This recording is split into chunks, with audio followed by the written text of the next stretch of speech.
Hola, bienvenidos a esta nueva exploración detallada. Hoy vamos a meternos con una zona pequeña, pero increíblemente compleja: el oído externo y el oído medio. Así es. Son como las puertas de entrada a nuestro sentido del oído. Y entender un poco cómo están hechas y cómo funcionan, pues ayuda mucho a captar por qué a veces dan problemas, ¿no? Exacto. Tenemos como guía un índice esquemático muy completo y también varios textos. La idea es desglosar todo esto. Sí, la misión es sacar lo esencial. No solo listar partes o enfermedades, sino entender por qué la anatomía es tan crucial, cómo ocurre esa maravilla de la audición inicial y, bueno, qué señales de alerta no podemos pasar por alto. Es sumergirnos un poco en la delicadeza de esta zona. Perfecto. Lo dividiremos en dos bloques principales. Primero, el oído externo, lo que vemos y el conducto hasta el tímpano. Veremos su estructura y los problemas comunes. Y luego nos vamos para adentro, al oído medio. Esa cajita escondida pero vital. Igual, anatomía, función y qué puede salir mal. Empezamos por fuera. Dale, empecemos. Bueno, el oído externo es más que solo la oreja, ¿verdad?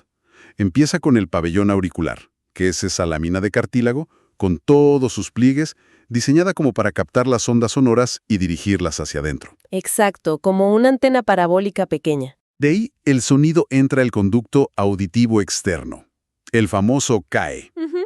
Es un tubito de unos 2 o 3 centímetros que no es recto, sino que tiene una forma como de S. Sí, una ligera curva. Tiene una parte más externa de cartílago y una interna más profunda que ya es hueso. Y ahí, en la parte externa, están las glándulas que producen el cerumen. Y al final de ese túnel nos topamos con la membrana timpánica, que es justo el límite, la división con el oído medio. Y esa forma de S del conducto, fíjate que no es un detalle menor. Las fuentes recalcan que justo en la unión entre la parte cartilaginosa y la ósea es un punto débil. ¿Así?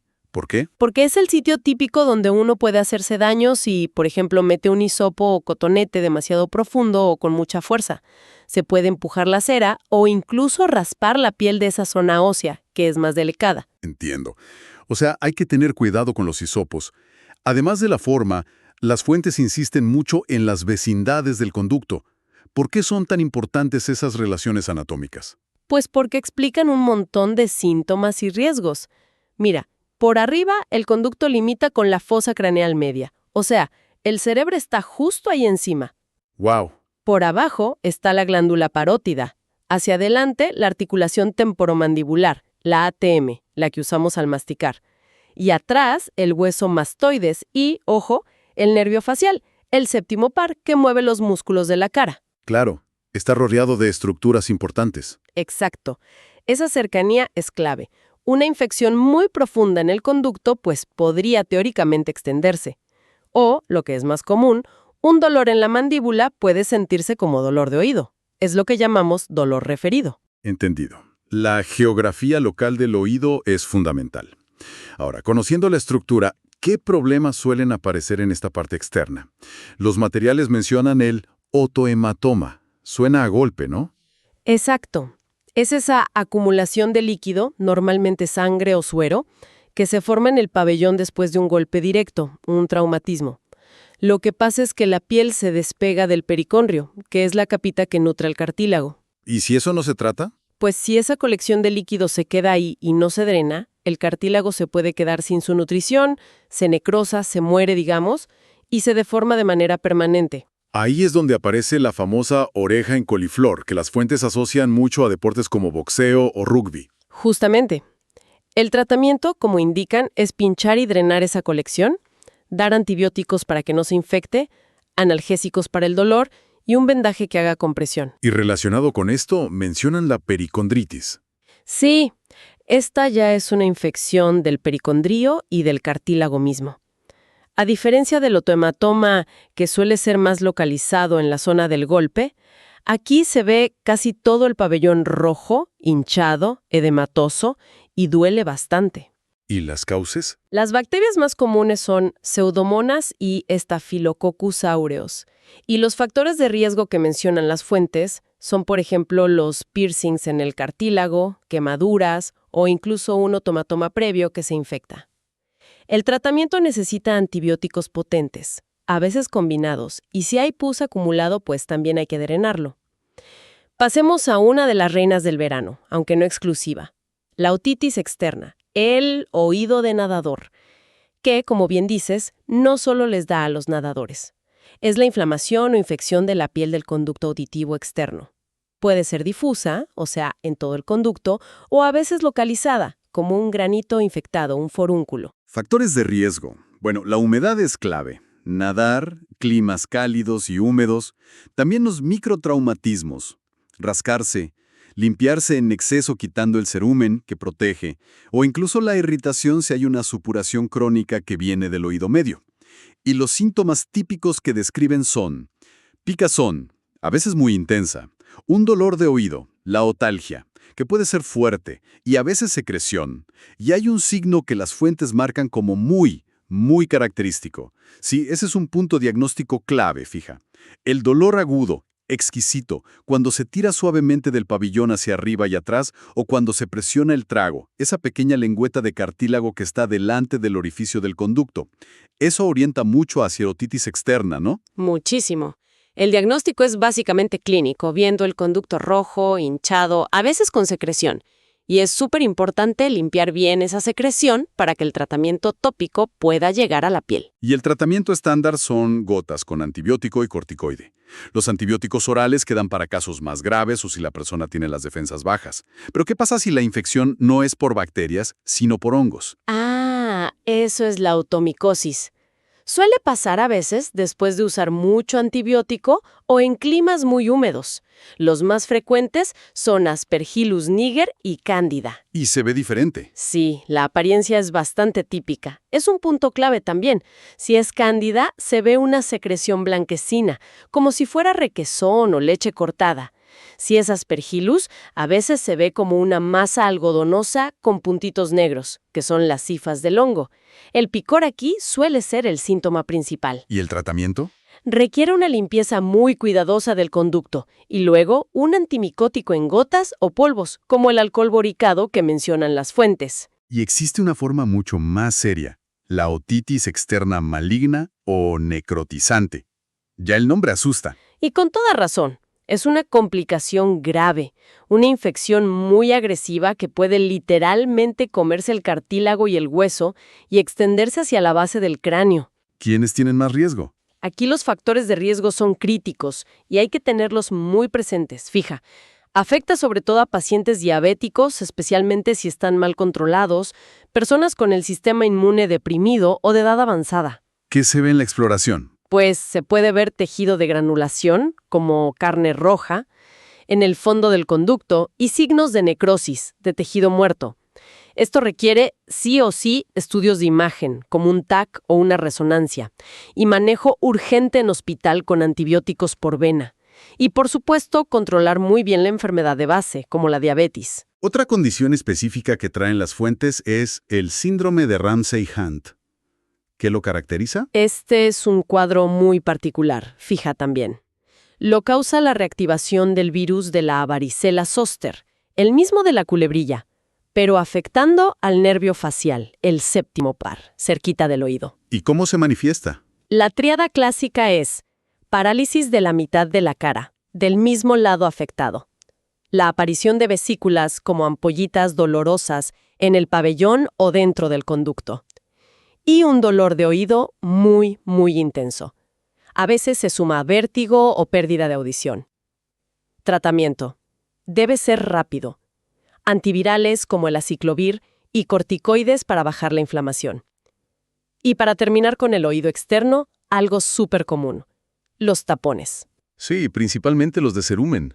Son una causa frecuentísima de consulta. Dan sensación de oído tapado, de que se oye menos, hipoacusia y a veces autofonía, eso de escuchar la propia voz como dentro de un barril. ¿Y por qué se forman? ¿El uso de hisopos influye? Claro, el uso de hisopos es un factor de riesgo clásico. En lugar de limpiar, lo que hacen es empujar la cera más adentro y compactarla. También tener un conducto estrecho predispone. Y hay una advertencia importante que resaltan las fuentes antes de intentar sacar un tapón con agua. Antes de hacer un lavado de oído, es imprescindible asegurarse de que el tímpano esté íntegro, que no haya una perforación. Si lavas un oído perforado, metes agua y posiblemente bacterias al oído medio, y eso es un problema. Entonces, la extracción debería hacerla un profesional, ¿no? Idealmente sí. Se puede hacer con un lavado cuidadoso con agua tibia, si el tímpano está bien, o mediante extracción con instrumentos especiales, como pincitas o aspiradores. También existe el tapón epidérmico, que es menos común. Es como una placa de piel seca muy pegada, a veces en gente con dermatitis. El manejo es parecido, a veces con gotas para ablandarlo primero. Perfecto. Recorrido completo del oído externo. Ahora sí, crucemos esa frontera, la membrana timpánica, y exploremos el oído medio. Entramos entonces a la caja timpánica. Es una cavidad pequeñita, llena de aire normalmente, y está tapizada por una mucosa parecida a la de la nariz, justo detrás del tímpano. ¿Y qué encontramos ahí dentro? Pues los componentes estrella son la propia membrana timpánica, que vibra con el sonido. Las fuentes detallan que tiene 3 capas, aunque una partecita de arriba, la pars flácida, solo tiene 2. Y en la otoscopía normal se ve un reflejo de luz muy característico, el cono luminoso.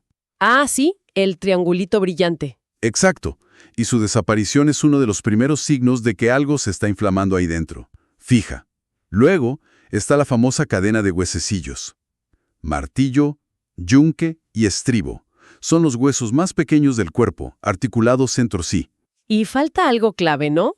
La conexión con la garganta. Claro. La trompa de Eustaquio. Ese conducto importantísimo que conecta el oído medio con la parte de atrás de la nariz y la garganta, la rinofaringe.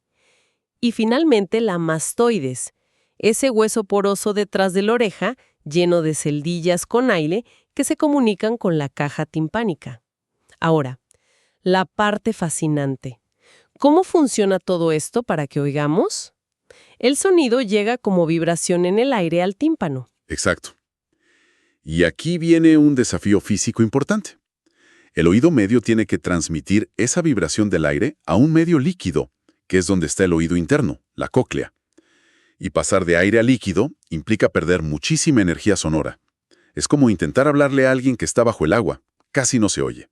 ¿Y cómo resuelve el oído medio este problema de acoplamiento de impedancias, como lo llaman técnicamente? Pues con un sistema de amplificación mecánica súper ingenioso. Es un punto clave, fija. Tiene 2 mecanismos principales. Primero, la superficie del tímpano es mucho más grande que la base del estribo, la parte que empuja la ventana oval para entrar al oído interno. La relación es como de 14:1. O sea, concentra la fuerza. Exacto. Es como pisar con un tacón de aguja versus con una zapatilla plana. Misma fuerza, pero mucha más presión con el tacón. Y segundo, la cadena de huesecillos no solo transmite, sino que actúa como un sistema de palancas, que añade otro poquito de amplificación, como un 1.3 más o menos. ¿Y el efecto total? El efecto combinado, ese 14 por 1.3, multiplica la presión del sonido unas 18 veces. Es un montón. Es como un transformador mecánico que convierte esa vibración débil del aire en una fuerza suficiente para mover el líquido del oído interno. Increíble. Una solución de ingeniería biológica. Y las fuentes también mencionan mucho la ventana redonda. ¿Qué hace? Es absolutamente crucial, fija también. Imagina que el oído interno es como una caja llena de líquido, la perilinfa, que casi no se puede comprimir. Cuando el estribo empuja hacia adentro la ventana oval... El líquido tiene que ir a alguna parte. Exacto. La ventana redonda, que está un poquito más abajo, es como una membrana flexible que se abomba hacia afuera justo en ese momento. Permite que el líquido se mueva, que vibre, y así se puedan estimular las células que nos hacen oír. Sin esa válvula de escape, el sistema estaría bloqueado. Tiene todo el sentido. ¿Y hay algún sistema de protección para ruidos muy fuertes? Sí, el reflejo acústico, otro punto importante, fija. Hay 2 musculitos muy pequeños conectados a los huesecillos. Uno al martillo, que lo controla el nervio trigémino, el quinto par, y otro al estribo, controlado por el nervio facial, el séptimo par. ¿Y qué hacen?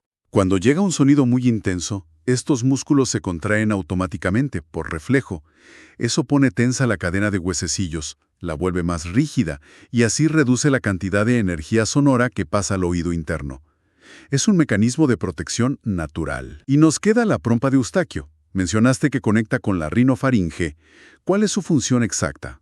Tiene dos trabajos vitales. El primero es equilibrar la presión. Asegura que la presión del aire dentro del oído medio sea la misma que la presión atmosférica de afuera. Esto es clave cuando cambiamos de altitud. Al volar, bucear, subir una montaña. Para que no se nos tapen los oídos. Exacto. Si la presión no se iguala, el tímpano no vibra bien y sentimos esa molestia. Normalmente la trompa se abre un poquito al tragar, bostezar o masticar. Y la segunda función es el drenaje.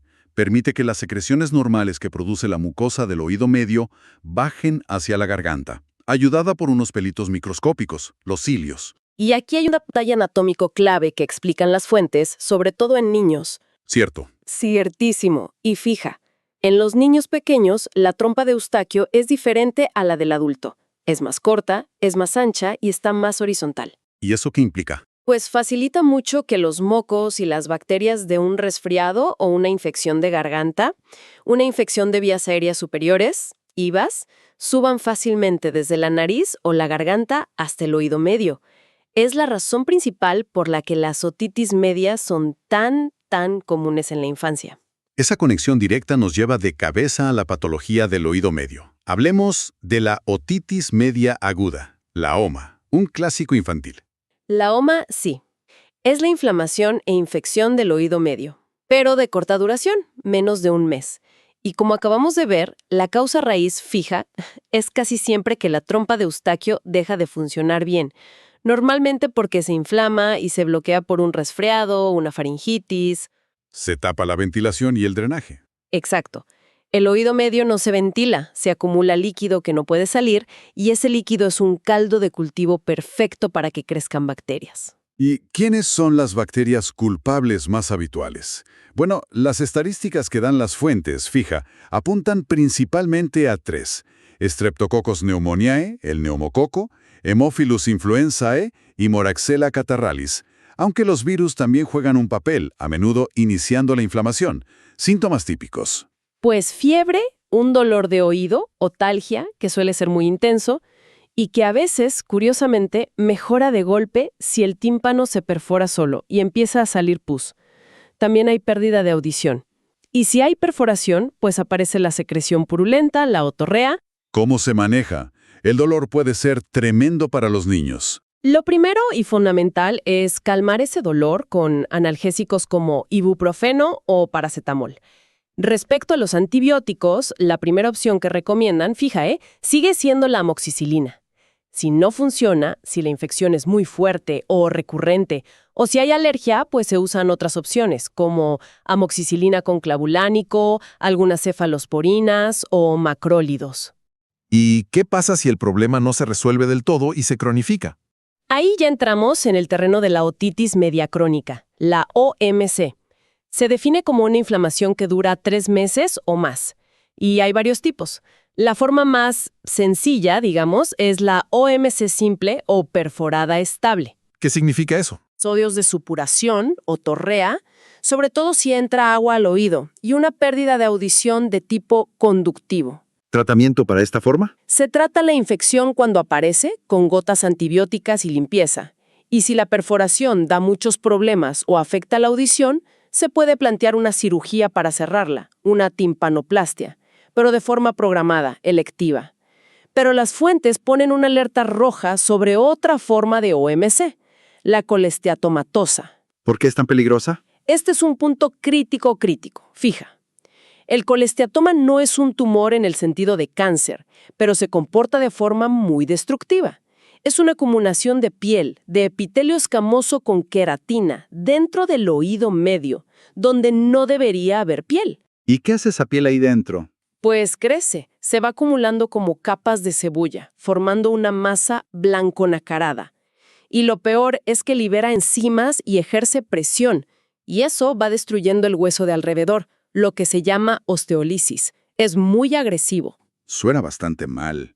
¿Cómo se puede sospechar? Hay que sospecharlo. Fija, cuando hay una supuración o torrea, que es persistente, a veces no muy abundante pero continua, y sobre todo si es fétida, si huele mal. Otro signo clave es mirar la perforación del tímpano. En el colesteatoma no suele ser central y limpia, sino marginal, es decir, que toca el borde del hueso del conducto o el techo de la caja, el ático. ¿Y cuál es el gran riesgo? El peligro, y es un peligro real, es que esa destrucción ósea avance. Puede erosionar hacia el oído interno y causar sordera profunda y vértigo. Puede dañar el nervio facial y provocar parálisis facial. O, lo peor, puede erosionar hacia adentro, hacia el cráneo, y causar complicaciones gravísimas como meningitis, abscesos cerebrales. Por eso, el colesteatoma requiere cirugía sí o sí, una mastoidectomía, para quitarlo todo. No hay opción médica. Qué importante distinguirlo. Otros cuadros crónicos que mencionan son la atelectasia, que es como si el tímpano se chupara hacia adentro. Exacto. Por esa presión negativa crónica, cuando la trompa de Eustaquio no funciona bien, puede requerir que se pongan tubitos de ventilación si es muy marcada o da síntomas. Y la tímpanoesclerosis, esas placas blancas en el tímpano. Sí, son como cicatrices calcificadas, secuelas de otitis antiguas. Son muy comunes, sobre todo en zonas de altura, después de infecciones respiratorias, como indican las fuentes. Normalmente no dan problemas, a menos que sean muy grandes y afecten la vibración del tímpano, causando pérdida auditiva. Solo en ese caso se plantearía quitarlas quirúrgicamente. Todo esto nos lleva al último punto clave: las complicaciones. La cercanía del oído medio a tantas estructuras vitales lo convierte en una zona potencialmente peligrosa si la infección se descontrola. Precisamente. Las complicaciones de las otitis medias son serias, todas fijas. Dentro del propio hueso temporal, la más frecuente es la mastoiditis. La infección se va de la caja timpánica a las celdillas de aire de la mastoides. ¿Cómo se nota? Los signos clásicos son dolor, hinchazón y enrojecimiento detrás de la oreja. A veces el pabellón auricular parece como despegado hacia adelante. Y en la otoscopía, a veces se ve cómo la pared de atrás del conducto auditivo está como caída, abombada. Esto requiere antibióticos por vena y muchas veces operar para limpiar. También puede afectar al nervio facial. Sí, puede causar una parálisis facial si la inflamación o la presión del pus o del colesteatoma comprime el nervio en su recorrido por el oído medio. ¿Y si la infección va hacia el oído interno? Provoca una laberintitis. Puede ser serosa, solo inflamación, o purulenta, con pus. Los síntomas son un vértigo muy intenso, repentino, y un empeoramiento de la audición, que puede ser neurosensorial o mixta. Y las más temidas de todas, las que van hacia el cerebro. Esas son las más graves, las intracranianas, fijas. Meningitis, infección de las cubiertas del cerebro, abscesos dentro del cerebro, empiema, pus acumulado entre las cubiertas cerebrales, o incluso tromboflebitis de los senos venosos, inflamación y coágulos en las venas grandes del cerebro. Suenan a emergencia absoluta. Lo son. Hay que estar súper alerta a signos de alarma como fiebre muy alta que no baja, un dolor de cabeza terrible, vómitos, rigidez de nuca o cualquier cambio neurológico, somnolencia, confusión, convulsiones, en alguien con una otitis. Requieren manejo urgente en hospital, a menudo con neurocirugía y antibióticos muy potentes por vena. Queda clarísimo que aunque una otitis parezca algo banal a veces, sus posibles consecuencias son para tomárselas muy en serio. Totalmente. Este recorrido por el oído externo y medio nos muestra una maquinaria increíble, ¿no? Fascinante, pero también delicada. Hemos visto cómo la estructura define la función, cómo un tubito como la trompa de Eustaquio es vital para el equilibrio de presiones, y cómo su fallo, sobre todo en niños, es la puerta de entrada a infecciones. Y hemos recalcado la importancia de reconocer signos de alarma. Ese dolor al mover la oreja en la otitis externa, la secreción que huele mal en el colesteatoma, o los factores de riesgo como la diabetes en la otitis externa maligna. Actuar a tiempo es clave para prevenir complicaciones serias. Y como reflexión final, es increíble detenerse a pensar en el oído medio como ese transformador minúsculo pero tan eficiente, ¿no? Que convierte la energía casi intangible de las ondas sonoras en la fuerza mecánica necesaria para mover los líquidos del oído interno, y cómo ese baile delicado de presiones, manejado por la trompa de Eustaquio, no solo nos permite oír bien, sino que protege una cavidad que está pegada a nervios, vasos sanguíneos e incluso al cerebro. Nos deja pensando, ¿cuántas otras conexiones así de vitales y sutiles estarán funcionando ahora mismo en nuestro cuerpo sin que seamos conscientes de su compleja ingeniería? Una pregunta excelente. Nos recuerda constantemente la maravilla y también la vulnerabilidad de nuestra biología. Gracias por acompañarnos en este análisis a fondo. Hasta la próxima.